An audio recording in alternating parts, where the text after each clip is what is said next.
3.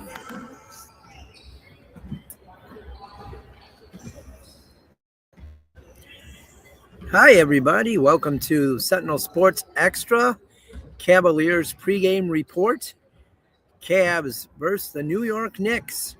Game 3 of the Eastern Conference Finals.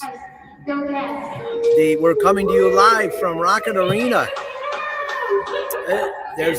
There'll be some noise in the background, yes, but it won't be as loud as the other night in Detroit because we were positioned right next to a speaker. But this pregame report is brought to you by CT Roofing and Power Wash, the official power washer and roofer of the Lake County Sentinel. They can help you with your roofing needs, your siding needs. They can help rebuild your deck, power wash your deck, your stairs, your house, your driveway, your sidewalks. They also do demolition. And as far as roofing and siding is concerned, they'll work with the insurance companies to help you file a claim. Call them today for a free estimate at 440-278-0506. So, Thursday night, the Cubs fell again. The Knicks took 2-0 series lead in New York. We're not going to go into New York. We're not going to go into, why they have such a good record at home. All of us always know that. We've known that for 50 years. But we're not going to get into that. We're going to talk about, Strus and Merrill combined for 2 of 15 from the field. They combined for 4 turnovers and 1 steal. James Harden, who people were all over after game 1, he scored 18 points. He had no turnovers and 2 steals. He was 6 of 15 from the field, 3 of 7 from three-point range. So, couldn't blame James Harden for game 2, could you? Well, I'm sure some will, but you couldn't really blame him. The Knicks outscored the Cavs in the paint 58-38, and I don't blame Mobley and Allen for that. I know you're probably like, you should be blaming Mobley and Allen, but I don't blame Mobley and Allen for that. We'll get to that later when we get to the, keys to the game tonight. Good news is there's no injury report. Neither team reported any injuries. So that's a really good thing. You can hear the national anthem in the background. They're practicing it. But as for tonight, for this game tonight, the Cavs are down 0-2. They're at home in front of the friendly Rocket Arena crowd. Place looks beautiful. It's all decked out. Wine and gold and black and white with shirts for every fan. So there'll be a large crowd. There's more media here than I've seen all season. There are 3 media sections.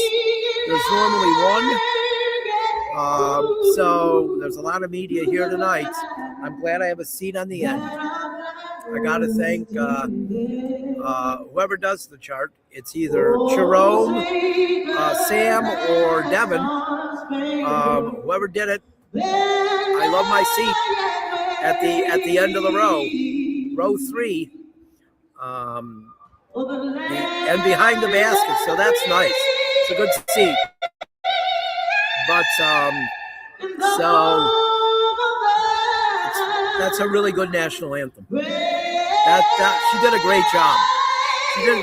For those of you that won't be here, you heard it already. So that's great. But 5 keys to getting back to sorry about that. 5 keys to getting back into this series and winning it for the Cavs. The first one, the Cavs must get Allen and Mobley involved. I saw someone mention that for 4 years, fans and media have been calling Mobley and Allen soft. 100% correct. I never agreed. But that's actually not the case. If the Cavs guards, including Donovan Mitchell, were to get Allen and Mobley involved, they win games. Mobley and Allen need to be involved. I have been saying that for a couple years now. But instead of acknowledging that, people would rather call them soft because that makes them feel better, I think. I think it makes people feel better to call them soft, like they're tough, like they're tougher than them. Any person who I have talked to who has called them soft, I would love to see them play either Allen or Mobley in a one-on-one game. Yeah, it wouldn't go well. So in the 2 Game 7 wins this year, first against the Raptors and then against the Pistons, Allen and Mobley combined for 35 and 44 points in those 2 games. In games 1 and 2, Allen and Mobley have combined for 25 and 27. And they lost both games by less margins than that. Got to get them involved. They are not getting the ball enough. That has to change tonight if the Cavs expect to win this game. Mobley and Allen have out-rebounded Karl-Anthony Towns and Mitchell Robinson in the first 2 games. You know, the 2 soft guys have out-rebounded the Knicks big guys, you know, who everyone thinks are tough just because they're Knicks, which is ridiculous. In the first 2 games, Robinson and Towns have taken more shots than Mobley and Allen because the Knicks guards have gotten them the ball. As Dan Gilbert told Kenny Atkinson, that is the key to this whole thing, getting them involved, especially Allen. Getting Allen and Mobley involved. That's point 1. Point 2, as for James Harden, if he can keep the turnovers at 5 or under, I believe he will be effective and the Cavs can win the game. If the other guys contribute too. It definitely wasn't James Harden's fault the other night. Point number 3, the Cavs bench, which I believe is by far the most talented bench in the Eastern Conference. Okay, I really believe it is the most talented bench in the Eastern Conference. Show up. They must. That includes Sam Merrill, who was a no-show in Game 2 and scored 16 points combined in both games and was as cold as Siberia in Game 2 from the field and 0-for-7 from three-point range. This is the thing that always made me skeptical about Merrill. He goes through these long slumps where he can't make threes. Let's hope this is one of them. If this is one of those stretches that lasts more than a game, they're done. They're done. They can't win without contributions from their bench. It's not acceptable that he went 0-for-7 from 3. It's just not. 0-for-6 in the first half. He shot 1 in the second half. You know, why won't people criticize Sam Merrill? I don't understand that. What's the reason? I don't understand why people will not criticize Sam Merrill. I don't have a problem criticizing him. He deserves it. But I also give him credit when he plays it. You know what I mean? Point number 4. Mitchell has to play a full 4 quarters tonight and the rest of the series. And stop trying to play hero ball in the 4th quarter.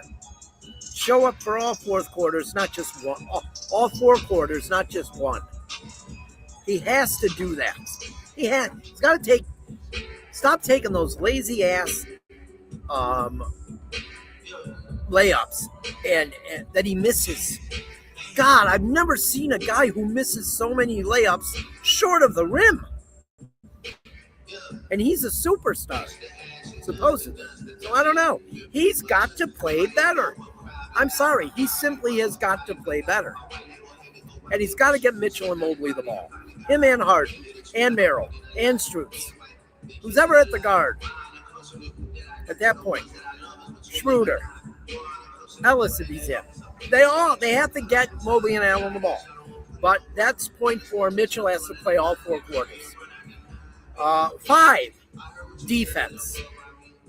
Getting back on defense. They can't afford to give up easy points. They can't afford to make a basket, score 2 points, and then not get back on defense, and the Knicks get a 3. They have been doing that the entire season, not just the postseason. They've been doing that the entire season, and it's been killing them. They have to play good defense all 4 quarters. Again, not just one, not just when they're down 10 to 15 and have to come back. It has to start with the tip-off. Those are my 5 keys, in my opinion, to winning this game. Tonight, get tonight and back in the series. If they do all 5 of those things, they will win the series.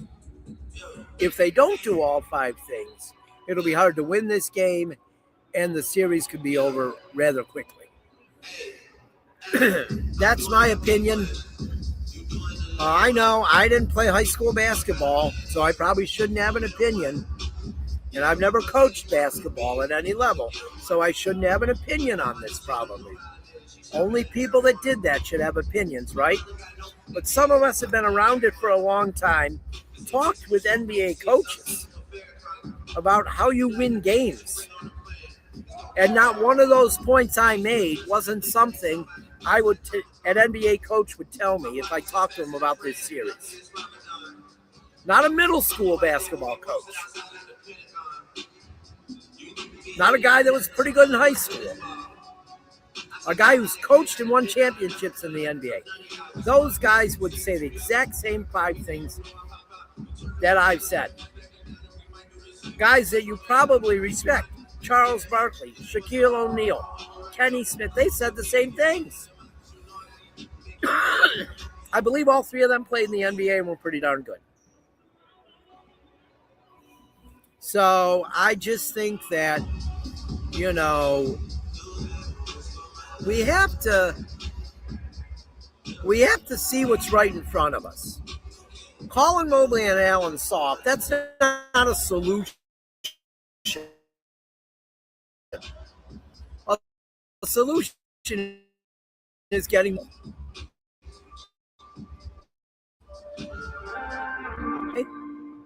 you get Mobley and Allen ball. Mitchell plays good all 4 quarters. Harden doesn't turn it over more than 5 times. Sam Merrill doesn't look like he's never shot in his life.